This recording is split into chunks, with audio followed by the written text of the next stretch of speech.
दोस्तों, एक दिन मेरे दोस्त ने मुझे फ़ोन करके कहा कि दवाएं लेने के बाद भी उनकी मम्मी का बीपी बहुत ज़्यादा हाई है और नीचे नहीं आ रहा है। उनकी लाइफ के लिए हमें डर लग रहा है। ये कहते कहते वो रोने लगे। मैंने कहा चिंता मत करो, मैं एक नुस्खा बताता हूँ, उसे तुरंत बनाकर दो। और एक एक्यूप्रेशर भी बता देता हूँ जो कितना भी बीपी हाई हो जाए तुरंत काम करेगा और 5-7 मिनट में ही बीपी नॉर्मल आ जाएगा। मैंने कहा कि एक कटोरी पुदीने की पत्तियां मिक्सी में डालो, साथ में 2-3 चुटकी काली मिर्ची का पाउडर और थोड़ा सा पानी डाल लो और इसको पीस लो। पुदीने की चटनी बन जाएगी। पुदीने की चटनी की 2-3 चम्मच तुरंत इनको खिलाओ। उन्होंने कहा कि हम अभी बनाकर इसे खिलाते हैं। फटाफट 2 मिनट में ही उन्होंने चटनी तैयार कर ली और तुरंत उनको खिला दी। 5-7 मिनट में ही उनका आराम आने लग गया। तब वो मुझसे कहने लगे कि पुदीने की चटनी कभी कभी हम खाते हैं, पर ये इतनी ज़बरदस्त दवा है हमको मालूम नहीं था। मैंने कहा कि ये घरेलू नुस्खे बहुत तेज़ी से काम करते हैं और बनाने और यूज़ करने में भी बहुत आसान होते हैं, लेकिन बस हमको इनके बारे में मालूम नहीं होता। नेचुरोपैथी और आयुर्वेद में इसको बहुत ऊंचा स्थान दिया गया है।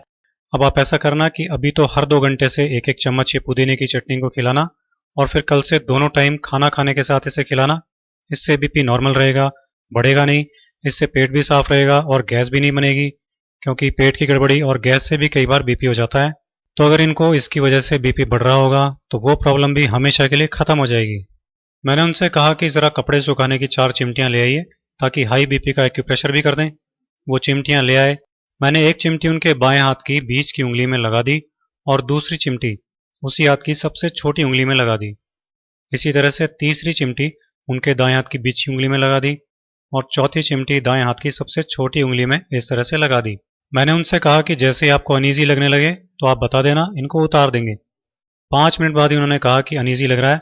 तब मैंने उन चिमटियों को उतार दिया और फिर बीपी नापा तो बीपी नॉर्मल था। सब लोग ये देखकर चकित रह गए। मैंने कहा कभी भी ऐसी बात हो तो इसे तुरंत कर डालना और इसे रोजाना दिन में एक बार इसी तरह से करना।